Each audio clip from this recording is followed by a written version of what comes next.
ओम शांति। 2 अक्टूबर 2022 के ईश्वरीय महावाक्य। पहले एक नजर मुरली के मुख्य पॉइंट पर।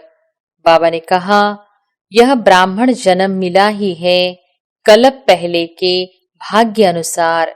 जन्म ही श्रेष्ठ भाग्य के आधार पर है, क्योंकि ब्राह्मण जन्म स्वयं भगवान द्वारा होता है।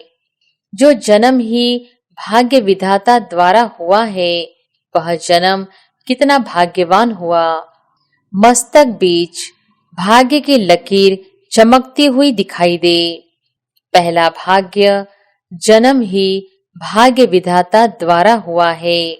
और फिर बाबा ने कहा, दूसरी बात, ऐसा किसी भी आत्मा व धर्मात्मा महान आत्मा का भाग्य नहीं जो स्वयं भगवान एक ही बाप भी हो, शिक्षक भी हो और सद्गुरु भी हो।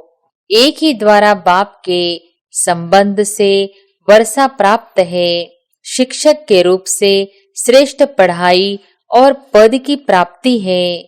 सद्गुरु के रूप में महामंत्र और वरदान की प्राप्ति है। सत शिक्षक ने तीनों कालों की पढ़ाई कितनी सहज विधि से पढ़ाई। परमात्मा पढ़ाई से जो श्रेष्ठ पद प्राप्त कर रहे हो, ऐसा पद सारे वर्ल्ड के ऊंचे ते ऊंचे पद के आगे कितना श्रेष्ठ है। आपको एक जन्म में जन्म जन्म के लिए श्रेष्ठ पद प्राप्त होने की परमात्मा गारंटी है।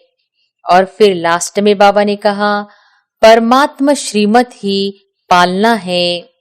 साधारणता में महानता दिखाई दे। कदम में पदम तो सारे दिन में कितने कदम उठाते हो और कितने पदम जमा करते हो। ब्रह्मा कुमार व ब्रह्मा कुमारी अर्थात श्रेष्ठ भाग्य की लकीर मस्तक में चमकती दिखाई दे। ब्रह्मा कुमार और ब्रह्मा कुमारी अर्थात मौज से मोहब्बत की जीवन बिताने वाले। और तीसरी बात, सद्गुरु द्वारा क्या भाग्य प्राप्त हुआ। पहले तो महामंत्र मिला। सद्गुरु का महामंत्र क्या मिला, पवित्र बनो, योगी बनो। जो वर्षा भी है, पढ़ाई भी है, महामंत्र की चाबी और वरदानों की खान भी है, तो कितने भाग्यवान हो। याद और सेवा, सेवा भी निस्वार्थ सेवा, यही लॉक है। और अब सुनते हैं महावाक्यों को विस्तार से। मुरली का सार। ब्राह्मण अर्थात सदा श्रेष्ठ भाग्य के अधिकारी। आज भाग्य विधाता बाप दादा अपने सर्व बच्चों का श्रेष्ठ भाग्य देख हर्षित हो रहे हैं। इतना श्रेष्ठ भाग्य और इतना सहज प्राप्त हो, ऐसा भाग्य सारे कल्प में सिवाय आप ब्राह्मण आत्माओं के और किसी का भी नहीं है। सिर्फ आप ब्राह्मण आत्माएं इस भाग्य के अधिकारी हो। यह ब्राह्मण जन्म मिला ही है कल्प पहले के भाग्य अनुसार। जन्म ही श्रेष्ठ भाग्य के आधार पर है, क्योंकि ब्राह्मण जन्म स्वयं भगवान द्वारा होता है। अनादि बाप और आदि ब्रह्मा द्वारा यह अलौकिक जन्म प्राप्त हुआ है। जो जन्म ही भाग्य विधाता द्वारा हुआ है, वह जन्म कितना भाग्यवान हुआ। अपने इस श्रेष्ठ भाग्य को सदा स्मृति में रख हर्षित रहते हो। सदा स्मृति प्रत्यक्ष स्वरूप में हो। सदा मन में इमर्ज करो। सिर्फ दिमाग में समाया हुआ है ऐसे नहीं, लेकिन हर चलन और चेहरे में स्मृति स्वरूप प्रत्यक्ष रूप में स्वयं को अनुभव हो और दूसरों को भी दिखाई दे कि इन्हों की चलन में, चेहरे में श्रेष्ठ भाग्य की लकीर स्पष्ट दिखाई देती है। कितने प्रकार के भाग्य प्राप्त है, उसकी लिस्ट सदा मस्तक पर स्पष्ट हो। सिर्फ डायरी में लिस्ट नहीं हो, लेकिन मस्तक बीच भाग्य की लकीर चमकती हुई दिखाई दे। पहला भाग्य जन्म ही भाग्य विधाता द्वारा हुआ है। दूसरी बात, ऐसा किसी भी आत्मा व धर्मात्मा, महान आत्मा का भाग्य नहीं जो स्वयं भगवान एक ही बाप भी हो, शिक्षक भी हो और सद्गुरु भी हो। सारे कल्प में ऐसा कोई है? एक ही द्वारा बाप के संबंध से वर्षा प्राप्त है। शिक्षक के रूप से श्रेष्ठ पढ़ाई और पद की प्राप्ति है। सद्गुरु के रूप में महामंत्र और वरदान की प्राप्ति है। वर्षे में सर्व खजानों का अधिकार प्राप्त किया है। सर्व खजाने हैं ना, कोई खजाने की कमी है? टीचर्स को कोई कमी है? मकान बड़ा होना चाहिए, जिज्ञासु अच्छे अच्छे होने चाहिए, यह कमी है? नहीं है। जितनी सेवा निर्विघ्न बढ़ती है तो सेवा के साथ सेवा के साधन सहज और स्वतः बढ़ते ही है। बाप द्वारा वर्षा और श्रेष्ठ पालना मिल रही है। परमात्मा पालना कितनी ऊंची बात है। भक्ति में गाते हैं परमात्मा पालनहार है, लेकिन आप भाग्यवान आत्माएं हर कदम परमात्मा पालना के द्वारा ही अनुभव करते हो। परमात्मा श्रीमत ही पालना है। बिना श्रीमत अर्थात परमात्मा पालना के एक कदम भी नहीं उठा सकते। ऐसी पालना सिर्फ अभी प्राप्त है, सतयुग में भी नहीं मिलेगी। वह देव आत्माओं की पालना है और अभी परमात्मा पालना में चल रहे हो। अभी प्रत्यक्ष अनुभव से कह सकते हो कि हमारा पालनहार स्वयं भगवान है। चाहे देश में हो चाहे विदेश में हो, लेकिन हर ब्राह्मण आत्मा फलक से कहेगी कि हमारा पालनहार परम आत्मा है। इतना नशा है कि कब मर्ज हो जाता है, कब इमर्ज होता है। जन्मते ही बेहद के खजानों से भरपूर हो अविनाशी वर्षे का अधिकार ले लिया। साथ साथ जन्मते ही त्रिकालदर्शी सत शिक्षक ने तीनों कालों की पढ़ाई कितनी सहज विधि से पढ़ाई, कितनी श्रेष्ठ पढ़ाई है और पढ़ाने वाला भी कितना श्रेष्ठ है। लेकिन पढ़ाया किन्हों को? जिन्हों में दुनिया की उम्मीद नहीं है, उन्हों को उम्मीदवार बनाया। न सिर्फ पढ़ाया, लेकिन पढ़ाई पढ़ने का लक्ष्य ही है ऊंचते ऊंच पद प्राप्त करना। परमात्मा पढ़ाई से जो श्रेष्ठ पद प्राप्त कर रहे हो, ऐसा पद सारे वर्ल्ड के ऊंचे ते ऊंचे पद के आगे कितना श्रेष्ठ है। अनादि सृष्टि चक्र के अंदर द्वापर से लेकर अभी तक जो भी विनाशी पद प्राप्त हुए हैं, उन्हों में सर्वश्रेष्ठ पद पहले राज्य पद गाया हुआ है। लेकिन आपके राज्य पद के आगे वह राज्य पद क्या है? श्रेष्ठ है। आजकल का श्रेष्ठ ते श्रेष्ठ पद प्रेसिडेंट, प्राइम मिनिस्टर है। बड़े ते बड़ी पढ़ाई द्वारा फिलोसोफर बनेंगे, चेयरमैन, डायरेक्टर आदि बन जाएंगे, बड़े ते बड़े ऑफिसर बन जाएंगे।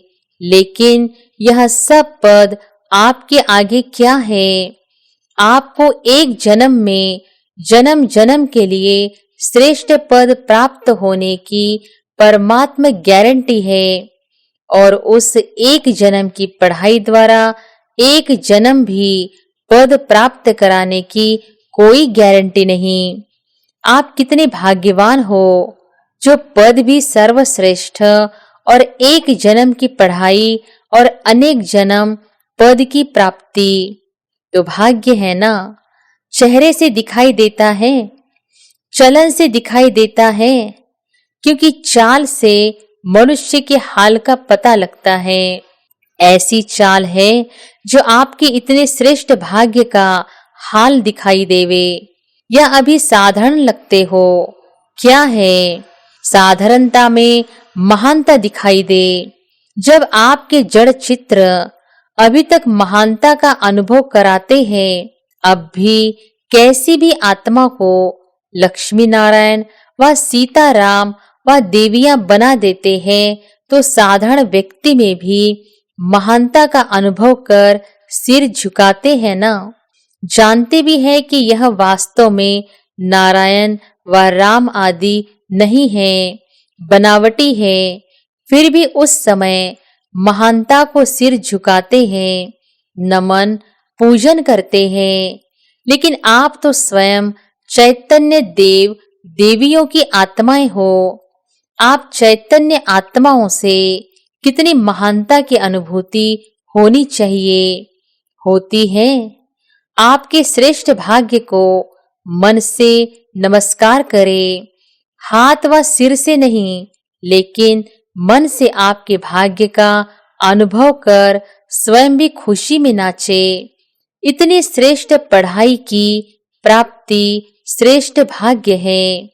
लोग पढ़ाई पढ़ते ही हैं इस जीवन के शरीर निर्वाह अर्थ कमाई के लिए, जिसको सोर्स ऑफ इनकम कहा जाता है। आपकी पढ़ाई द्वारा सोर्स ऑफ इनकम कितना है? मालामाल होना।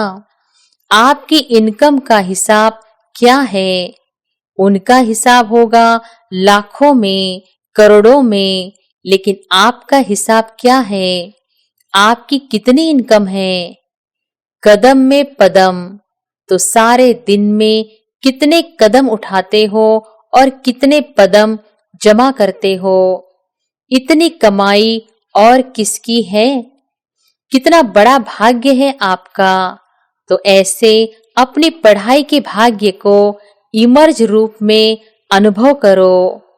किसी से पूछते हैं तो कहते हैं ब्रह्मा कुमार और ब्रह्मा कुमारी तो है, बन तो गए हैं, लेकिन ब्रह्मा कुमार व ब्रह्मा कुमारी अर्थात श्रेष्ठ भाग्य की लकीर मस्तक में चमकती दिखाई दे। ऐसे नहीं कि ब्रह्मा कुमार व ब्रह्मा कुमारी तो है, लेकिन मिल जाएगा, कुछ तो बन ही जाएंगे, चल तो रहे ही हैं, बन तो गए ही हैं। बन गए हैं या भाग्य को देख करके उड़ रहे हैं। इसमें बन तो गए हैं, बन ही रहे हैं, चल ही रहे हैं, ये बोल किसके हैं? श्रेष्ठ भाग्यवान के ये बोल हैं। ब्रह्मा कुमार और ब्रह्मा कुमारी अर्थात मौज से मोहब्बत की जीवन बिताने वाले। ऐसे नहीं कि कभी मजबूरी कभी मोहब्बत। जब कोई समस्या आती है तो क्या कहते हो? चाहते नहीं हैं लेकिन मजबूर हो गए हैं। भाग्यवान अर्थात मजबूरी खत्म, मोहब्बत से चलने वाले। चाहते तो हैं लेकिन ऐसी भाषा भाग्यवान ब्राह्मण आत्माओं की नहीं है। भाग्यवान आत्माएं मोहब्बत के झूले में मौज में उड़ती है, उड़ती कला की मौज में रहती है। मजबूरी उनके आगे आ नहीं सकती। समझा? अपना श्रेष्ठ भाग्य मर्ज नहीं रखो, इमर्ज करो। तीसरी बात, सद्गुरु द्वारा क्या भाग्य प्राप्त हुआ? पहले तो महामंत्र मिला। सद्गुरु का महामंत्र क्या मिला? पवित्र बनो, योगी बनो। जन्मते ही यह महामंत्र सद्गुरु द्वारा प्राप्त हुआ और यही महामंत्र सर्व प्राप्तियों की चाबी सर्व बच्चों को मिली। योगी जीवन, पवित्र जीवन ही सर्व प्राप्तियों का आधार है, इसलिए यह चाबी है। अगर पवित्रता नहीं, योगी जीवन नहीं, तो अधिकारी होते हुए भी अधिकार की अनुभूति नहीं कर सकेंगे। इसलिए यह महामंत्र सर्व खजानों के अनुभूति की चाबी है। ऐसी चाबी का महामंत्र सद्गुरु द्वारा सभी को श्रेष्ठ भाग्य में मिला है और साथ साथ सद्गुरु द्वारा वरदान प्राप्त हुए हैं। वरदानों की लिस्ट तो बहुत लंबी है ना। कितने वरदान मिले हैं। इतने वरदानों का भाग्य प्राप्त है जो वरदानों से ही सारी ब्राह्मण जीवन बिता रहे हो और बिता सकते हो। कितने वरदान हैं, लिस्ट का मालूम है? तो वर्षा भी है, पढ़ाई भी है, महामंत्र की चाबी और वरदानों की खान भी है। तो कितने भाग्यवान हो, या छिपाकर रखा है? आगे चल अंत में खोलेंगे। बहुत काल से भाग्य की अनुभूति करने वाले अंत में भी पद्मा पदम भाग्यवान प्रत्यक्ष होंगे। अब नहीं तो अंत में भी नहीं, अभी है तो अंत में भी है। ऐसे कभी नहीं सोचना कि संपूर्ण तो अंत में बनना है। संपूर्णता की जीवन का अनुभव अभी से आरंभ होगा, तब अंत में प्रत्यक्ष रूप में आएंगे। अभी स्वयं को अनुभव हो, औरों को अनुभव हो, जो समीप संपर्क में आए हैं उन्हों को अनुभव हो, और अंत में विश्व में प्रत्यक्ष होगा। समझा?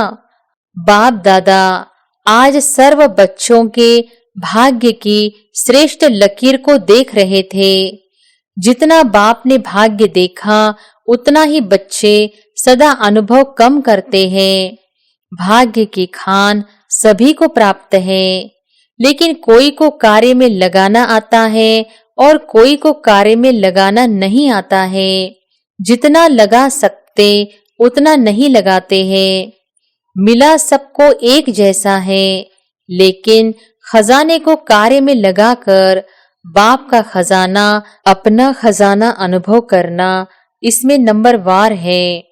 बाप ने नंबरवार नहीं दिया, दिया सबको नंबर 1 है, लेकिन कार्य में लगाना, इसमें अपने आप नंबर बना दिए हैं।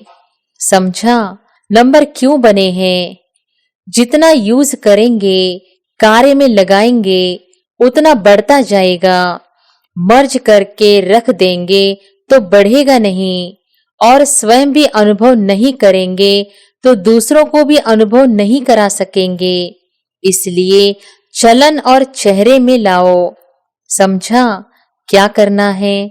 जो भी नंबर आवे अच्छा है। चलो 108 नहीं तो 16,000 में ही मिल जाए, कुछ तो बनेंगे। लेकिन 16,000 की माला सदा नहीं जपी जाती, कहां कहां और कभी कभी जपते हैं। 108 की माला तो सदा जपते रहते हैं। अब मैं कौन, यह स्वयं जानो। अगर बाप कहेंगे व और कोई कहेंगे कि आप तो 16,000 में आएंगे, तो क्या कहेंगे? मानेंगे? क्वेश्चन मार्क शुरू हो जाएंगे। इसलिए अपने आप को जानो, मैं कौन। अच्छा, चारों ओर के सर्वश्रेष्ठ भाग्यवान आत्माओं को सर्व जन्म से प्राप्त परमात्मा जन्म अधिकारी आत्माओं को सर्व बाप द्वारा श्रेष्ठ वर्षा और परमात्मा पालना लेने वाले सत शिक्षक द्वारा श्रेष्ठ पढ़ाई का श्रेष्ठ पद और श्रेष्ठ कमाई करने वाले सद्गुरु द्वारा महामंत्र और सर्व वरदान प्राप्त करने वाले ऐसे अति श्रेष्ठ पद्मा पदम हर कदम में पदम जमा करने वाली श्रेष्ठ आत्माओं को बाप दादा का याद प्यार और नमस्ते। अव्यक्त बाप दादा से पर्सनल मुलाकात।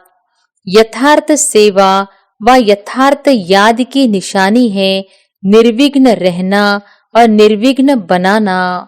सदा अपने श्रेष्ठ भाग्य के गीत स्वतः ही मन में बजते रहते हैं।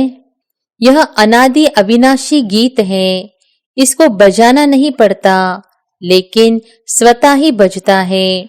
सदा यह गीत बजना अर्थात सदा ही अपने खुशी के खजाने को अनुभव करना। सदा खुश रहते हो। ब्राह्मणों का काम ही है खुश रहना और खुशी बांटना। इसी सेवा में सदा बिजी रहते हो व कभी भूल भी जाते हो। जब माया आती है फिर क्या करते हो? जितना समय माया रहती है उतना समय खुशी का गीत बंद हो जाता है। बाप का सदा साथ है तो माया आ नहीं सकती। माया आने के पहले बाप का साथ अलग करके अकेला बनाती है, फिर वार करती है। अगर बाप साथ है तो माया नमस्कार करेगी, वार नहीं करेगी। तो माया को जब अच्छी तरह से जान गए हो कि यह दुश्मन है तो फिर आने क्यों देते हो? साथ छोड़ देते हो ना। इसलिए माया को आने का दरवाजा मिल जाता है। दरवाजे को डबल लॉक लगाओ, एक लॉक नहीं।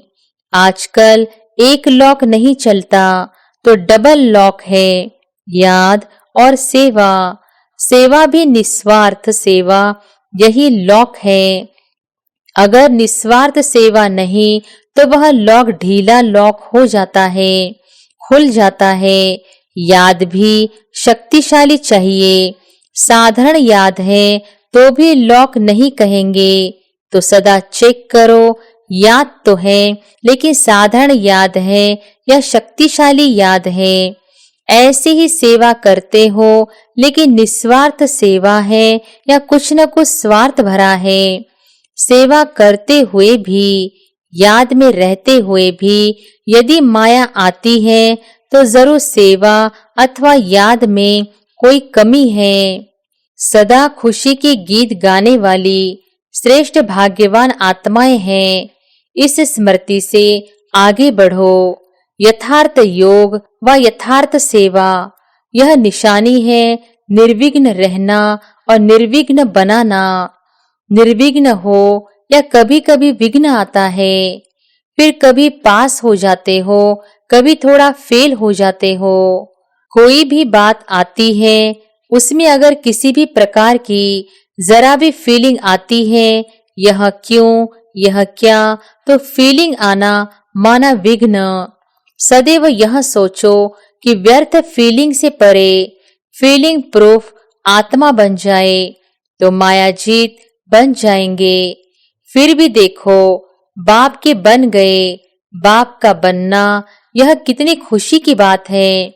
कभी स्वप्न में भी नहीं सोचा कि भगवान के इतने समीप संबंध में आएंगे, लेकिन साकार में बन गए तो क्या याद रखेंगे? सदा खुशी के गीत गाने वाले। यह खुशी के गीत कभी भी समाप्त नहीं हो सकते हैं। टीचर्स का अर्थ ही है अपने फीचर्स से सबको फरिश्ते के फीचर्स अनुभव कराने वाली। ऐसी टीचर्स हो, साधारण रूप नहीं दिखाई दे, सदा फरिश्ता रूप दिखाई दे। क्योंकि टीचर्स निमित्त हो ना, तो जो निमित्त बनते हैं वो जो स्वयं अनुभव करते हैं वह औरों को कराते हैं। यह भी भाग्य है जो निमित्त बने हो। अभी इसी भाग्य को स्वयं अनुभव में बढ़ाओ और दूसरों को अनुभव कराओ।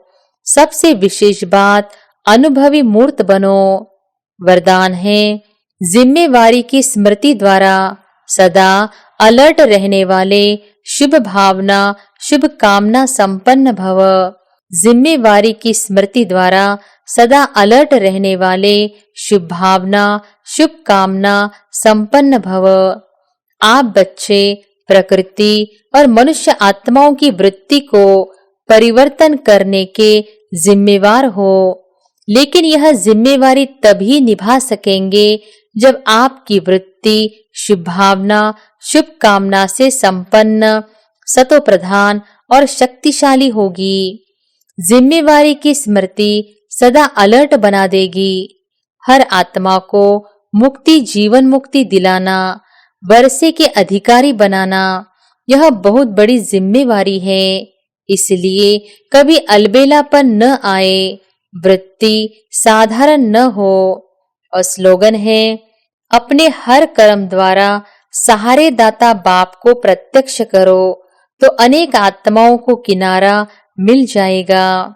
अच्छा, ओम शांति।